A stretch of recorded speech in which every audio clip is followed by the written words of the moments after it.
With that, Jesse, you're here. Are you ready for rapid fire? Let's do this. I'm right on time, baby. All right. Coming in smoking. I tried to play a soundbite earlier and it was too short. So hopefully these sound bites that I have that I'm about to play are not too short. We're going to start off with Steve Angeli. He's going to make his first career start, of course, in the Sun Bowl. He spoke with the media after practice today. He was asked about quarterbacks and the transfer portal and what he might be thinking. And here is what Steve Angeli had to say. Yeah, it's kind of a crazy world, but, I chose Notre Dame for the place, and I chose it for the people, so that's kind of at my heart of hearts what I believe in, and that's kind of what keeps me grounded and staying in the moment. All right, so there is the initial answer, staying grounded, staying in the moment. Okay, everything sounds good. And then he was asked, could that potentially change in the future? My biggest thing is just staying in the moment, and I think I'll worry about that when that comes. Stay in the moment, Jess. So what do you think when you hear all that from Steve Angeli? When I hear that, I think that Steve Angeli is primarily focused on one thing at hand, and that's the bowl game. I don't think he cares about anything that has led up to this point, anything that's going to come after this point. All he's cared about is what he's going to do with his opportunity, because he's going to be the starting quarterback for Notre Dame in a bowl game. Like, that's got to be a lifelong dream, right? Like, to be the starting quarterback for Notre Dame, that has to be, what his overall goal was. And now he gets to do it in arguably the biggest game of the season and hopefully help Notre Dame get to their 10th win on the year. And so I like it because, again, it feels like he's been saying, he's very grounded in the moment and he'll let everything else kind of take care of itself afterwards. Yeah. And I mean, really, he can't afford to have his mind in another place right now, because even if he is planning on leaving, this is a big opportunity for him in the Sun Bowl. This is a chance at a very minimum, two different things that are like the same but separate at the same time. He has a chance to make a real impression on his coaching staff, Marcus Freeman and his quarterbacks coach, since he doesn't have a full-time offensive coordinator with him right now. But he's got a chance to make a big impression on them in terms of, this is what I can be. This is why I deserve my shot at being the quarterback here at Notre Dame. And next to that, it's a chance to put that on film for other people to see, regardless of what ends up happening in his future. But he was, it's not like he was going to come out and say, hey, yeah, I'm ready to jump 2 feet into the transfer portal. Said the right things. And now he's just got to focus on the Sun Bowl, which is just a little bit more than a week away at this point, which is kind of crazy when you think about it, actually. Yes. Fill in the blank. It's blank that Jared Parker is a head coach before Tommy Rees. It is not surprising that Jared Parker is a head coach, because, and I'm gonna put it in a way that I'm gonna explain it in a way that's not surprising, because I don't think Tommy Rees wants to be a head coach at the college level, and so I think they have different aspirations, and so to me, it's not surprising. I guess. Yeah, so I was surprised that Jared Parker took the head coaching position. That caught me off guard. But if you were to ask me who do you think would have become a college head coach first, Jared Parker or Tommy Rees, I would tell you Jared Parker, just because I don't think that's what Tommy Rees's aspirations are. See, I would have thought. Now, did you specify college?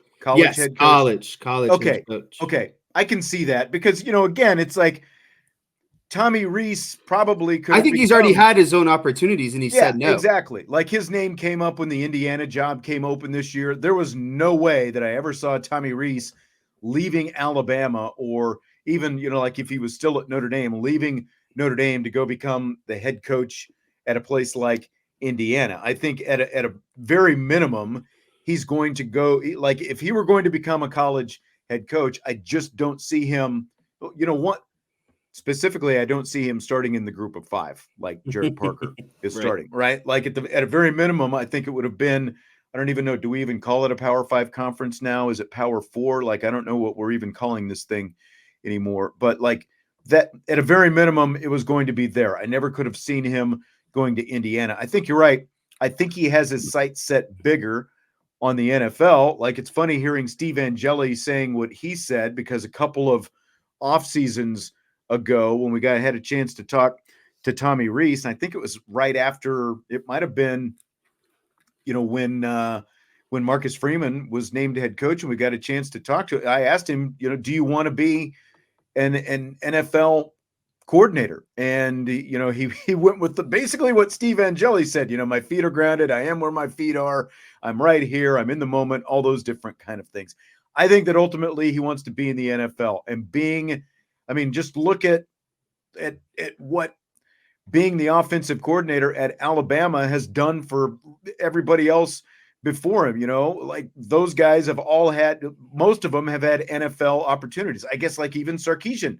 Yeah, he had an NFL opportunity, and now he's a head coach, obviously, at Texas. So I think that I agree. I think that that's what Tommy Rees wants to do. But at the same time, I do think it's a little, it's a little interesting that because of sort of, the kind of things that we were saying about Tommy Rees even a year ago, that Jared Parker ends up being the head coach first because he'd only been a coordinator for 1 year. And yet all these people, with a lot bigger conversations about Tommy than Jared before this all came up just yesterday.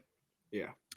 So former Notre Dame and current LSU offensive coordinator Mike Denbrock could be in the mix to come back to Notre Dame. I've seen some of the jabronis debating his candidacy on the old X platform, and there's this sentiment that Denbrock is not a great fit for Notre Dame, and he's only currently riding the reputation of Jaden Daniels' Heisman Trophy season. Do you buy or sell that as an argument against Mike Denbrock? I would currently sell that as an argument against Mike Denbrock. And, I didn't realize the kind of interconnected weave that Mike Denbrock has, because he started out at Grand Valley State, and that's, where Brian Kelly started. And then he was at Notre Dame, bounced around to a couple places, came back to Notre Dame until 2016.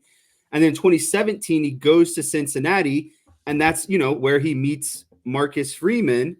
And then after Cincinnati, he goes down to LSU back again with Brian Kelly. So the interweave of kind of meeting Marcus Freeman before Marcus Freeman was head coach at Notre Dame, and also being at Notre Dame and, with Brian Kelly, it's just like this deep web that kind of goes back. But listen, I think Mike Denbrock has a tremendous amount of experience.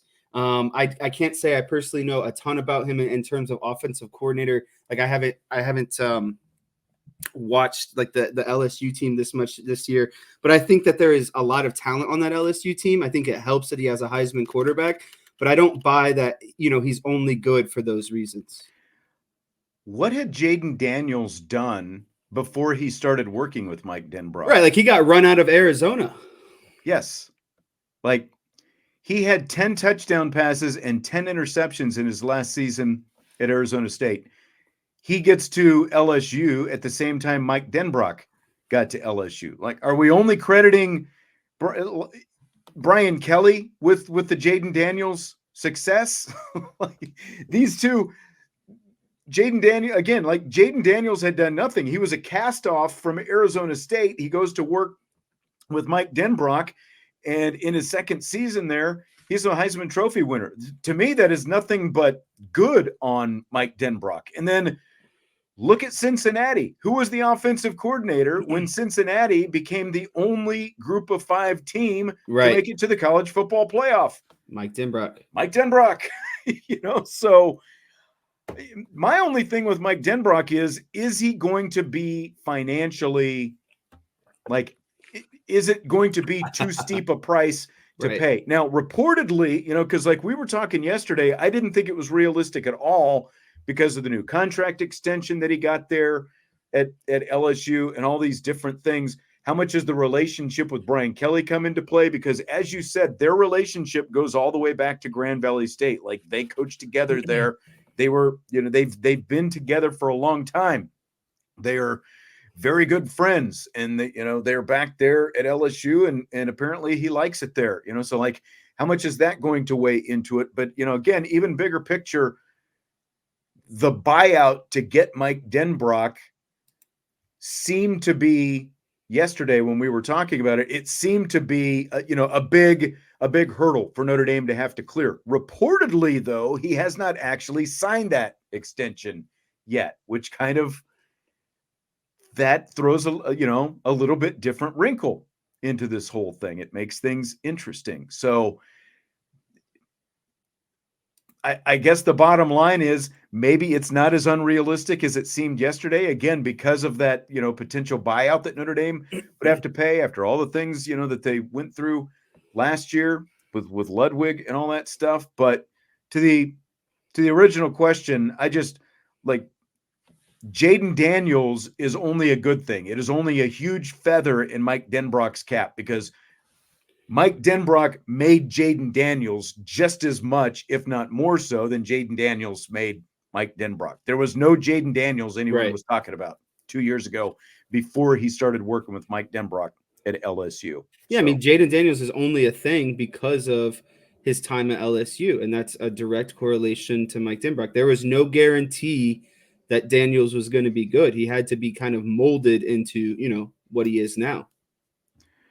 Fill in the blank. The hiring of the next offensive coordinator means blank for Marcus Freeman. The hiring of the next offensive coordinator means everything for Marcus Freeman. I think it is a huge statement year. You're now in year 3. Those expectations continue to tick up. You have an expanded playoff. And so, I think that, and especially with last year being, in my opinion, Notre Dame having a defense that was definitely, playoff worthy, and you could probably even maybe make the argument national championship worthy. And so the offense was the side of the ball that kind of, in my opinion, let the team down, right? And so you're going into year 3, expanded playoffs. The expectation is to make the playoffs. You're going to have a lot of people coming back on defense. You're going to have your defensive coordinator coming back. I think that you have to hit a home run on this offensive coordinator because it's going to be that missing piece of the puzzle, and it's going to be what determines how successful Marcus Freeman is in year 3. Yeah, very important, at different levels, as people are saying in the chat. Look, this is career defining is what it is. This is third offensive coordinator in as many seasons for Marcus Freeman. They did, whatever degree you want to call success for Jared Parker this year. Look, there were things that you could obviously nitpick with how things went offensively. This is year 3 for Marcus Freeman. Even if he had Jared Parker by his side still, this was going to be, make or break might be a little bit much, but look, let's just face it. Marcus Freeman has used up all the free passes I think that he's going to get to this point. And he has to nail this hire because, look at where he's gone. He's had to hire a new offensive line coach. He has had to hire a new wide receivers coach. He brought in the defensive line coach. He brought in the defensive coordinator, on and on and on. Where this staff is right now, it is mostly his hires. And now to different degrees, they have mostly, I won't say all, they have mostly turned out pretty well. But what was the biggest question? The offense. He has got to nail this now. There are no excuses for this because going into year 3, you're going to have an expanded playoff. You've got a favorable schedule next year. You cannot afford for the offense to be what holds you back next year with a championship caliber defense and almost everybody on that defense coming back. Plus now you're going to insert some of the young talent that you've been recruiting. He's got to nail this 100%. There can be no doubt with this hire. It has got to be, and I'm not saying you've got to win the headlines and all that stuff, but when it comes down to it, producing on the field, it has got to end up being a home run type hire. There can be no mistakes made with this one. Yes. So we've got a couple, before we move on and talk about some of the other stuff, we do have some different things. Wicked Broncos Productions, thank you for the super chat. He said if he had his pick at offensive coordinator, it would definitely be the Missouri offensive coordinator. And he is talking about Kirby Moore. He is young and is a feisty recruiter, which fits Freeman. And he made Brady Cook and that Mizzou offense electric and landed 5 stars. Did you know that Kirby Moore was Kellen Moore's brother, by the way? No, I did not know that. He is. This is something that That explains some things. Yes. I mean, I don't think a lot of us knew a whole lot about Kirby Moore before yesterday. I mean, obviously, if you followed Missouri closely, you did, but I mean, there are a lot of good things to like about Kirby Moore. And I don't think that it's necessarily just Kirby Moore who's bringing in those 5 stars. I think Eli Drinkwitz, like, that is something similar to Marcus Freeman.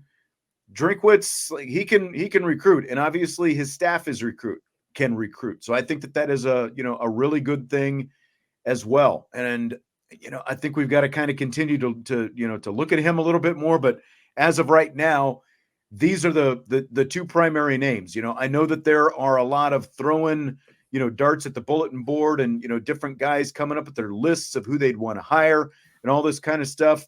I mean, there is no doubt that when you look at the Missouri offense and what they were able to do, especially when you consider it's Missouri and it's the SEC, the kind of teams they beat, and what that offense was able to do, it's very impressive. There's no doubt about that. JUCO transfer running back into one of the best running backs in the country. Right. Absolutely. So, I'm not ready to definitively make a decision that he is necessarily the guy right now, because as Wicked Broncos says, what Moore did at Mizzou is more impressive than what Denbrock did at LSU. I mean, I think you can kind of debate that. I mean, I guess you can say that LSU, had more talent and whatever else. But again, they took Jaden Daniels from a nobody 2 years ago and turned him into a guy who threw for over 3,800 yards and ran for over 1,000 yards and accounted for 50 touchdowns in a season in the same conference Missouri was in. So I don't know, like, which one is more impressive. It's probably kind of dependent on, who you probably have already determined you want the guy to be. But I think, like, if those are the top 2 guys right now, I think they're both very good candidates. Yeah, and so when I think about Kirby Moore, and knowing that his brother is Kellen Moore, I would have to assume that they have very similar kind of ideologies or way that they think about things in terms of football. And I would say what Kirby Moore could potentially be is a lot like Tommy Rees, to be honest with you. I think a guy who can be very innovative. Very, I guess the word might say is like futuristic, kind of always coming up with, new schemes and stuff like that. But I didn't know that those 2 were brothers, and he was actually a wide receiver and Kellen was a quarterback. So they played together at Boise State right at the same time, which is kind of crazy too. So yeah, again, I don't know too much about Kirby Moore, but he reminds me again a lot of Kellen Moore, Tommy Rees, kind of, those type of offensive coordinators. I mean, when you think about it, I've always thought that there are a lot of similarities between Kellen Moore and Tommy Rees. Yes. I mean, they kind of both follow the same path. They're both still very young, still kind of, both very good offensive minds. It's why they got the jobs that they've got to begin with. But both still kind of also sort of learning as they go. They both moved on, in the same off season. David Carpenter, another Cowboys fan, says if Kirby gets the offensive coordinator job, who wins a championship first, Kellen or Kirby? Well, as of right now, Kellen's job security is not in very good place because they just fired the head coach out there with the Chargers. So he doesn't even know where he's going to be next year, let alone, how close to a championship if he is. So I'm going with Kirby on this one. I'll just go Kirbo. No disagreement there? No disagreement. Ira Steele says, what about the fact that Freeman can stick it to Kelly by getting Denbrock? Priceless, in his opinion. I mean, that is very true, but you've got to look at the other side of this. And I was thinking about this earlier today. If you're Brian Kelly, who wanted to take Tommy Rees with him down to LSU, but Tommy stayed at Notre Dame instead with Marcus Freeman. So now if you're Brian Kelly and you've got Mike Denbrock, who becomes this hot commodity, like, aren't you probably doubling, even tripling down, trying to make sure that that Mike Denbrock doesn't end up back at Notre Dame, I think that he would kind of be pulling on that rope pretty hard to make sure that Mike stays, don't you? Yeah, I think he'd start playing that game just a little bit. Yeah. And let's not forget, and I'm not saying that Notre Dame doesn't have resources. It's a matter of how they choose to use their resources. LSU's got a lot of resources to try to keep Mike Denbrock around. They've already shown that they were willing to do it once. I do find it curious, though, that at least a couple weeks after that extension, that reportedly Mike Denbrock has not signed that contract extension yet. So again, that does kind of change things a little bit. So you may have seen this video clip of UCLA head coach Chip Kelly in the last few days talking about what he would change about college football. If you haven't seen it, well, here you go. Is the biggest issue that you might have right now, whether it be realignment, NIL, transfer portal, and what would your plan maybe be to try to solve it? I think they're all a problem, and I think we need to have a conference commissioner. I think football should be separate from the other sports. Just the fact that our school is leaving to go to the Big Ten in football, our softball team should be playing Arizona in softball. Our basketball team should be playing Arizona in basketball. But because football left, and they're saying, well, how do you do that? Well, Notre Dame's independent in football, and they're in a conference and everything else. I think we should all be independent in football. And you can have a 64-team conference that's in the Power Five, and you can have a 64-team conference in the Group of Five. And we separate it, and we play each other. You can have the West Coast teams, and then every year we play 7 games against the West Coast teams, and then we play the East. So we play Syracuse, Boston College, Pitt, West Virginia, Virginia. Then the next year you play against the South while you still play your 7 teams. You can play a 7-game schedule. You can play 4 against another conference, another division opponent, and you can always play against one Mountain West team every year so that we can still keep those rivalries going. Not that I've really thought about this. Not that I've a lot of spent of time on this.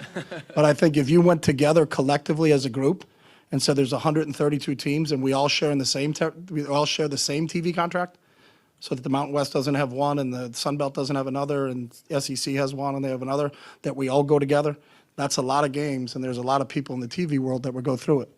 You can sponsor each one. Instead of calling it Group of 5 and Power 5, you can call it Amazon, Nike, bid that out to things. You do a lot of different things. But I think if we still do the same thing and take all that money, and I would do this, and I think this needs to be done, that money now needs to be shared with the student athletes, and there needs to be revenue sharing. The players should get paid, and you can get rid of NLI, and the schools should be paying the players because the players are what the product is. And the fact that they don't get paid is really the biggest travesty. Not that I've thought about it. All right. So that's UCLA head coach Chip Kelly. I'm going to get to this in just a second, but we have breaking news. Notre Dame has just officially announced Loren Landow as its new, I want to get the title correct, Director of Football Performance. So we'll get to Loren Landow here in a minute. While the Chip Kelly stuff is fresh in our mind, though, let's talk about that after that long soundbite that we just played from Chip Kelly. So, Jess, anything you disagree with, anything you strongly agree with? What did you think of what you just heard from Chip Kelly there? Yeah, I honestly don't have a lot that I disagree with, because essentially what he's saying is, football should just become independent because they generate enough revenue that they can travel across the country, do these games in a 2-day span and be able to come back, right? And then I think, when he's talking about for these other sports, softball, basketball, baseball, like those kind of not as much revenue generating, they don't have the expenses, they don't have the time to travel across the country quite like football does. And so I think it completely makes sense, because if you're your own kind of group of 64, you can schedule in a way, like he's saying, where you can play a variety of teams every year. Excuse me. Mute button. and still be able, to accomplish what you want. And so I don't disagree a whole lot with what Chip Kelly is saying. No, I mean, the biggest thing that I agree with is football should be separate from all these other sports at their schools. Right. And now, like whether or not it's feasible. To what degree that is, though. Yeah.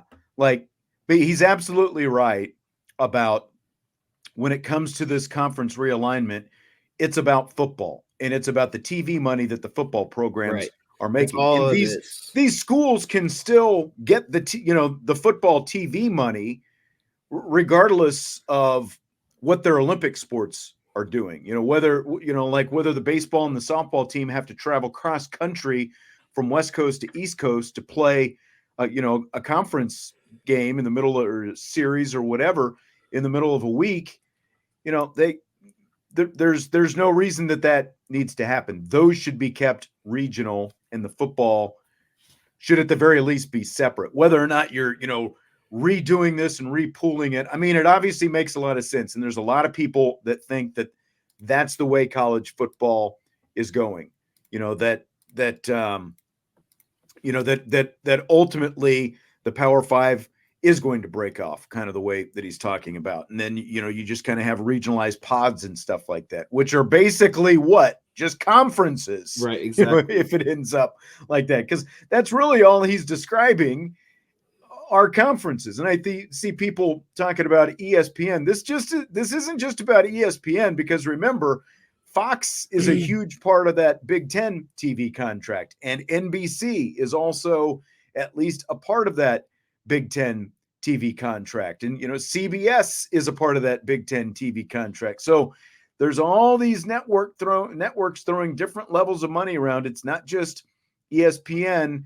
It is all these others as well. They're just as culpable in all this. So, I mean, I agree with the majority of what he's saying. I just don't think that it's going to happen anytime in the near future, because they've already signed all these TV contracts, and now, you're essentially going to be asking the Big Ten and the SEC to give up their bigger revenue and share it with all these other schools. And I don't see that happening. Sure, everyone could have a cut of the pie, but I don't think it's going to happen. But the other side of this is, because he mentioned Notre Dame, it's like Notre Dame is independent. He said everybody should be independent. So now, you've got years and years and years, you've got everybody talking about Notre Dame needs to join a conference, and you've got Chip Kelly basically saying everyone just needs to do what Notre Dame is doing.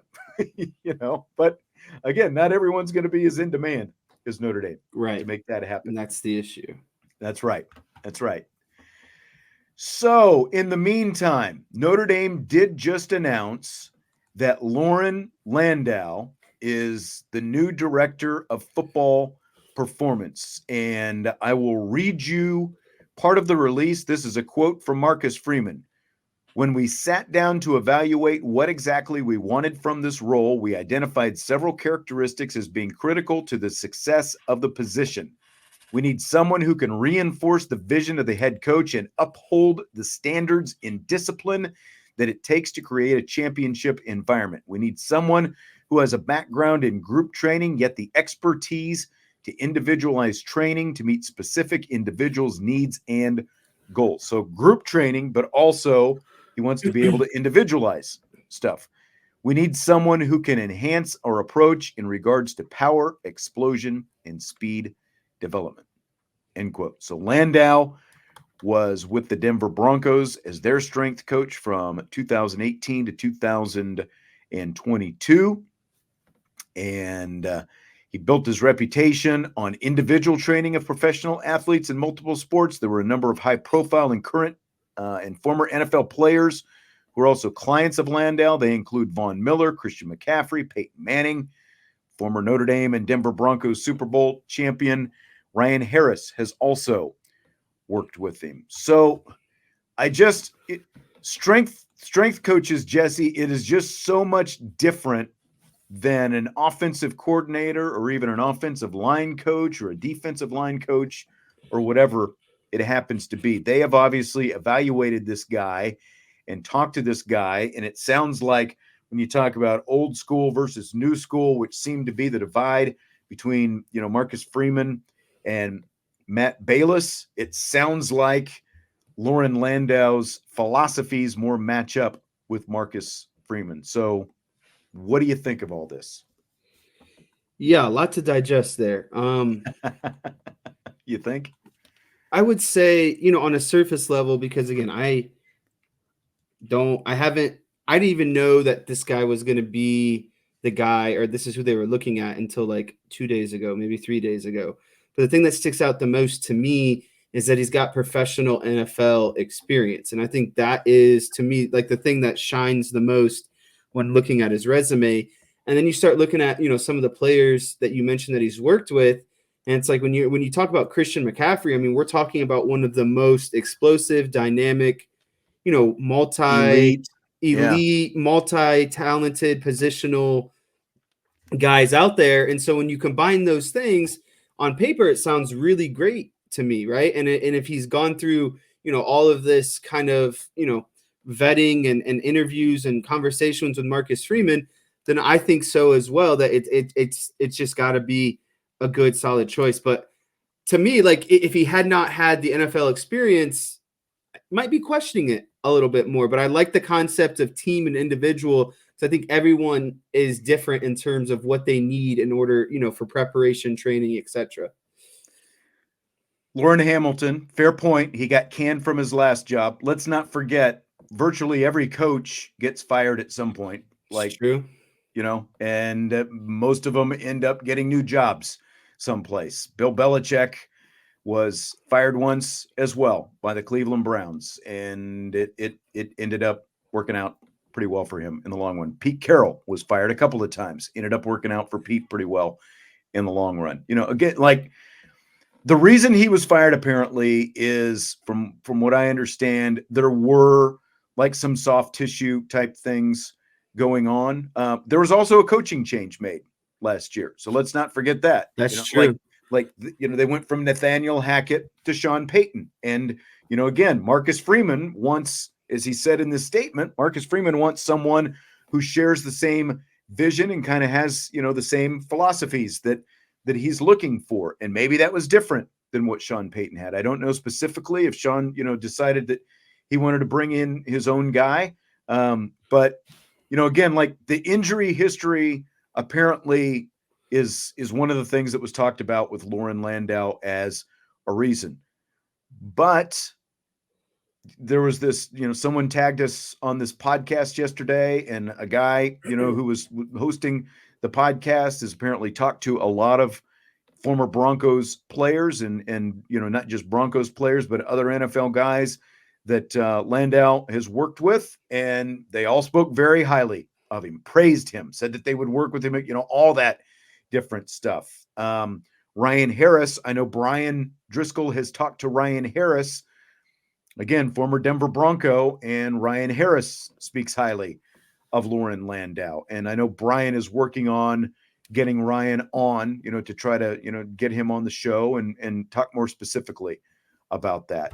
So I just, again, like, what do any of us really know about what goes on with the strength coach other than there's, there's weightlifting, there's conditioning, there's agility, there's all this different stuff that goes on. And really no one ever really starts talking bad about the strength coach until you get a couple hamstring pulls, or, you get a couple quad pulls or something like that, or you get late in the season in November and guys, like are fatiguing in the fourth quarter and those kind of things. So, I mean, the guy's worked in the NFL, and he's been vetted by the head coach. So, I don't know what else that you can really say at this point. Same. Okay. Fill in the blank. Cal McCord transferring to Ohio State, or to Syracuse from Ohio State, is blank. Is head scratching, right? Because, I understand. To me, the only reason Kyle McCord was a quarterback at Ohio State this year is I think he had the best relationship with the best player on their offense. And that's Marvin Harrison Jr. They were teammates in high school. They were teammates again in Ohio State. Obviously, McCord has a long experience of throwing balls to Marvin Harrison Jr. So I think personally they stuck it out with him because they felt like that connection was the best thing for the offense, right? But the head scratching part to me is why Syracuse of all places, because didn't what is it, the best? Yeah, DeVito, isn't he the best quarterback to come out of Syracuse recently? And aren't they also going through a head coaching transition as well? So it doesn't seem like there's a whole lot of stability. So I didn't expect him to go to Syracuse, and that's the part that's head scratching for me. Yeah, I mean, especially to go from Ohio State to Syracuse. Now he was going to go to Nebraska, but Dylan Raiola is at Nebraska, and that appears to have, made, had some influence potentially on this decision. But again, it's like, it feels like there are a lot of different programs that a guy who has lost one game in his college career, could go to other than Syracuse. Like it's not like, even if maybe there was some sort of mutual decision at Ohio State to go someplace else, it would seem like there would have been, some higher stature, higher profile programs in line for his services than Syracuse. So I don't know if they just put together a great NIL package or what, but it completely shocks me as well to hear that McCord is going to be orange next year. Fill in the blank. It's blank that after Dylan Raiola flipped from Georgia to Nebraska, the top 10 recruits in the current 2024 signing class are all set to go to 10 different schools. It's electric, right? Because who wants to see all the good players continue to stack up at the Alabamas, the Georgias, the Clemsons of the world? And I think we have the portal and the NIL to thank, to be quite honest with you, because if there's a better situation and there's more money on the line, guys aren't all going to go to the same spot and sit around, right? Everyone wants to play now. Everyone believes they have the talent to play now. And so I love it because to me, it is like an equal distribution amongst the college football playing field, right? Not every, and so I think it makes it genuinely harder, or to me, more impressive of how good of a head coach you are. Because, like, I get it. Saban's a great coach. He's built up the empire. But I want to see Saban coach when he's got to go against all the other teams that have 5-star and 4-star recruits at this point. And so I think it's electric because it balances out the playing field. I don't think NIL is the only thing at play here because, like, in Raiola's case specifically, just to use him, his dad did go to Nebraska, so you at least have the connection there. But he was set to go to Georgia, and he's not going to go to Georgia now. And we know what Georgia has been the last few years, and obviously the last couple of years with national championships. I do think NIL is playing a big part in this. Again, not the only part, but I do think it is playing a big part.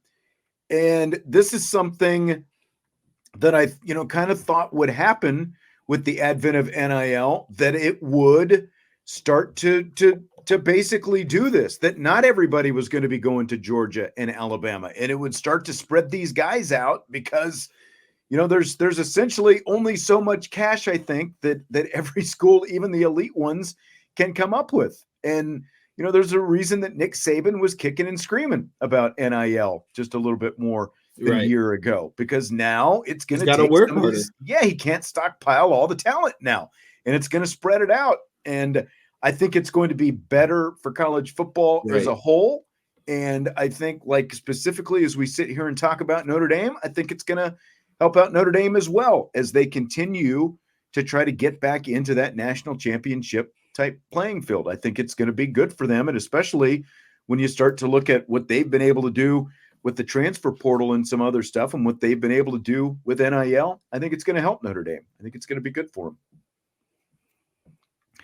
So, Jess, the Tennessee Titans wore their throwback Houston Oilers uniforms while hosting the Houston Texans on Sunday. Rate that move on a scale of 1 to 10. For me personally, it's a 10 out of 10 because the jerseys are a 10 and the pettiness is on a 10 because you're basically saying that we're the better Houston team. You're not the respected Houston team, and we're not even in Houston anymore. And so, I think it's a 10 out of 10 because they're one of my favorite uniforms. And again, the pettiness was right on scale.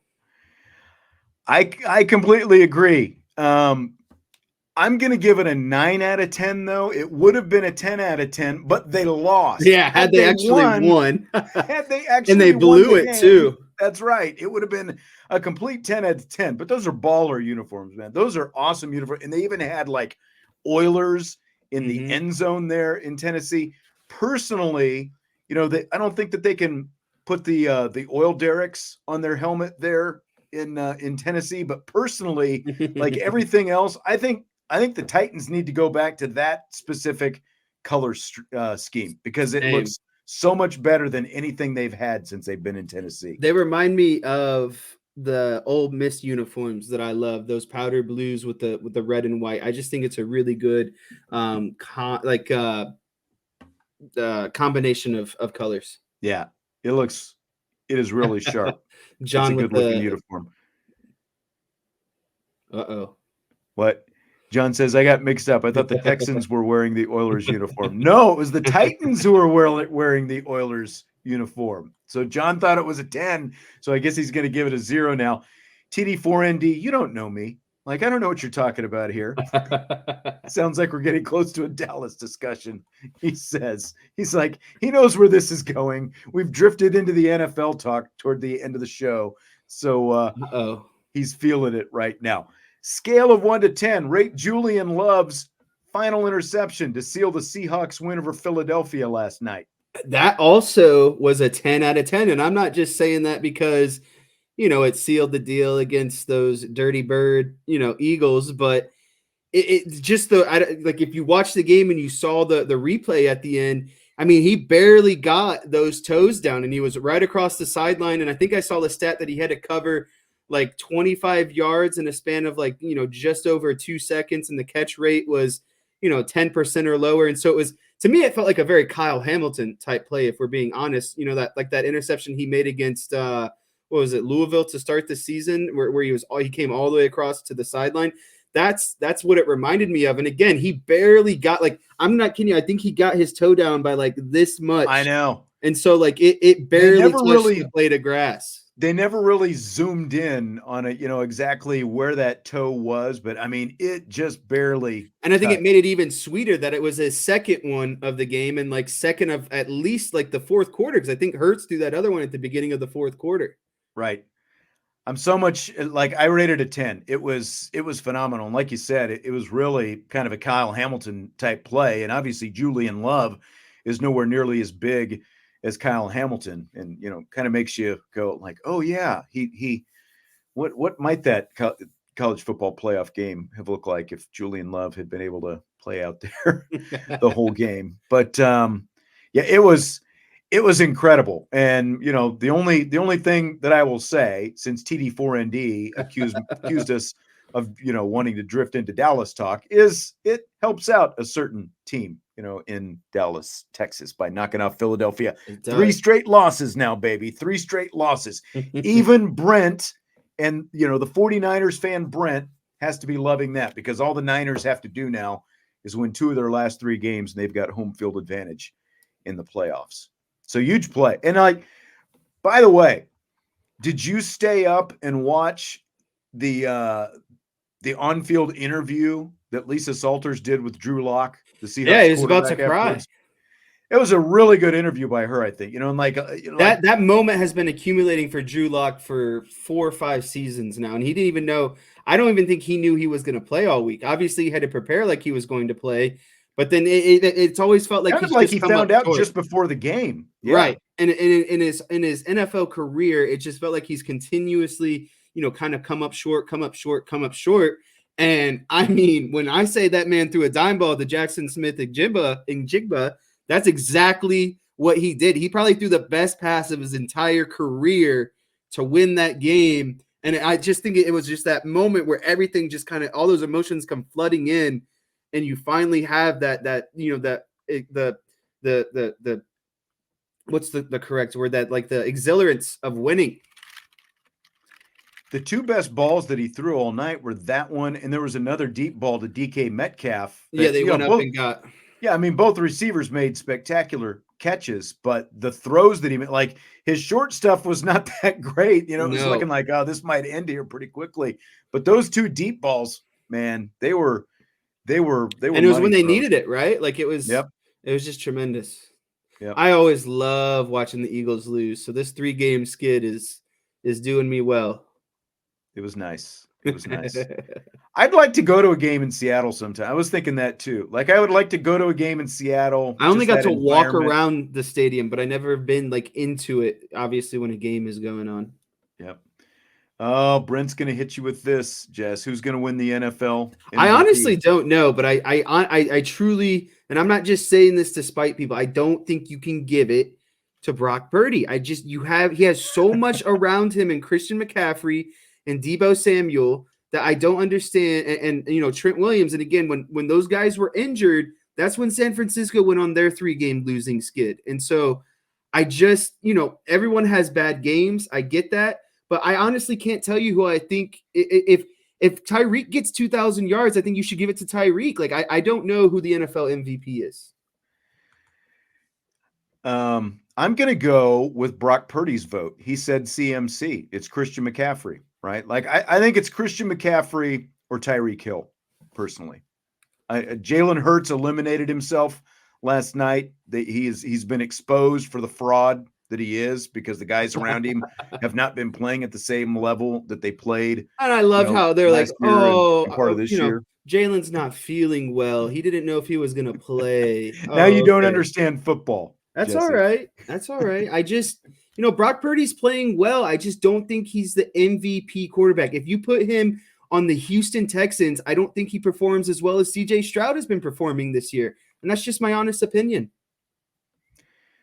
I think Brock Purdy has done what he's been asked to do, but That's what I mean. He's got, of any of the guys being talked about as the candidates, he definitely has more talent around him than any. I mean, he's got Deebo Samuel, he's got Christian McCaffrey, and George Kittle, Trent Williams, even just those three are better than anybody else's three in the NFL right now. Yeah. The only one close is maybe Mostert, Waddle, and Hill down in Miami. Yeah, when they're all healthy. Right. Now you got to watch the All-22. NFL MVP, TD4ND, I agree. It's Taylor Swift, no doubt. Like, taking the Chiefs down single-handedly. Yeah. Like, if you're not a Chiefs fan, she's definitely the MVP. TD also wanted to know how the Muffet McGraw statue unveiling was. We didn't get a chance to talk about that yesterday. We were, because we had so much other stuff come up, but it was pretty cool. It was, I think, one of the really cool aspects of the statue. One, it's got kind of that stern, Muffet look on her face, like you were always used to seeing on TV. I don't know if you've seen the close-ups or not, but Sarah Liebscher, who was up there, I think it was her doing it was either her or Molly Pyrick, said that the look on her face was like, it was basically the exact look that Muffet had so many times on the bench. And she said, like, she could feel her kind of looking over at the bench going, this is what we've got, huh? that kind of thing. So they captured the look on her face. I thought that was, really good. And the little touch that they did is the base of the statue. There are all these little shamrocks in the base of the statue, and there is one shamrock for every player who played for Muffet as head coach at Notre Dame. So there's a shamrock representing every player that she had at Notre Dame. So I thought that was a really cool touch that they added to that. And then, of course, Matt McGraw, her husband, with the finishing touch, put the green scarf around her, on the statue. So that was cool too. We started this thing off. Jesse wasn't quite here yet. Salty wanted to know if you could whiteboard the successful offensive plays from the Cowboys-Bills game. You won't need more than one whiteboard, if even that. There was neither quarterback had a passing day, man. The entire game revolved around one person, and that was James Cook. And listen, that game, yeah, am I happy with it? No, but sometimes I think we get so caught up of being this team is that, or this team sucks, or this team is blah, blah, blah. Why can't we just give credit to the Bills for executing, to me, a beautiful game plan?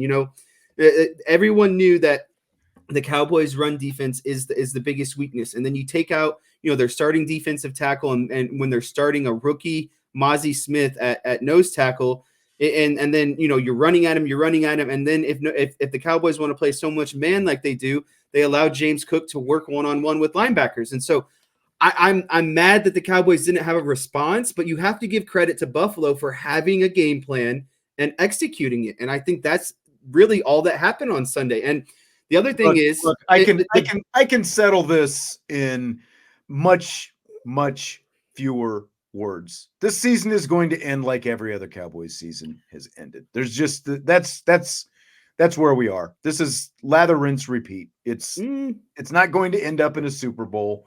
It's going to end up with a loss someplace on the road.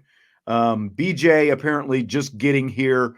We did talk about Loren Landow being hired as Notre Dame's new strength and performance coach. We touched on that a little bit ago. There was another comment. Brent wants to go back 30 years, or not quite 30, but 25 years, and talk about Kurt Warner having Marshall Faulk, Isaac Bruce, and Torrey Holt around him. Three great players. There's no doubt about that. And Warner did end up being the MVP. That offense was a little different, though. Kurt Warner was doing different things than Kurt Warner was doing different things than Brock Purdy is being asked to do right now. There was a lot less game managing and a lot more. Let's put this game on Kurt Warner's arm because he has some guys to throw to. And let's remember, where did Kurt Warner come from? I mean, he came from the freaking Arena League, and he came in and just lit the world on fire in 1 year. That's right, DK. Kurt Warner did bag groceries before that. Okay, Brent's back down a little bit. He says he apologizes for the football. You completely understand football, but if Purdy continues to dive up the Baltimore D, he's winning the MVP. Well, I would still give it to CMC myself. I just don't see. And there was a popular conversation going on about Tom Brady, and that he was the check down machine. Well, Tom Brady was making audibles based off of what he was reading in the defenses. Brock Purdy is running what Kyle Shanahan is force feeding him, spoon feeding him into his mouth. I don't think Kyle Shanahan trusts, Brock Purdy as much as Tom Brady was trusted at the line of scrimmage, audibling, setting, everything else that's going on. And that's why I have felt that Dak's game has been more impressive this season, because he is the one calling the shots at the line of scrimmage based off of what he sees, and he's getting into the matchup that he wants. I don't think Brock Purdy does as much of that. I think he's doing exactly what he's told to do. I'm happy with how Dak has performed this year. Like if he had Christian McCaffrey and a George Kittle to go along with CeeDee Lamb, I think that offense would look a lot different than what it looks like even right now with what it's been doing. That's all I'm saying. It's like Kyle Shanahan is a hell of a coach, and they've got a lot of good talent out there around him, and they're a physical football team. Like that's what I wish. The other thing, they set the what I wish Dallas was, but they're not. They're not a physical enough football team. So, all right. That's going to do it for tonight. Appreciate everybody being here today. We started off with some practice report, talked a little offensive coordinator. And again, the breaking news of the day, because you can't go a day without breaking news, Loren Landow is the new strength and performance coach for Notre Dame. So that problem is solved. They have got it, and we will see kind of what that looks like going forward. Tomorrow is signing day. Early signing day starts tomorrow. And I know Brian and Ryan are they've got kind of a marathon thing scheduled. They're going to have a lot of guests on the show. So obviously be tuning in for that. And then we'll be back afterwards with a mailbag show as well to talk more football. So if you want to talk bowl game, offensive coordinator, all that stuff, we'll be doing that tomorrow on our show. Brian and Ryan will be doing the recruiting thing with a lot of different signees and families and parents and all that kind of stuff during the day. Jess, I know you've had a busy day at work, so thanks for coming in. TD4ND, thank you. I got to go make some cookies now for work. Hit the like button and, of course, subscribe, rate, and review, and we will talk to you tomorrow on IB Nation Sports Talk.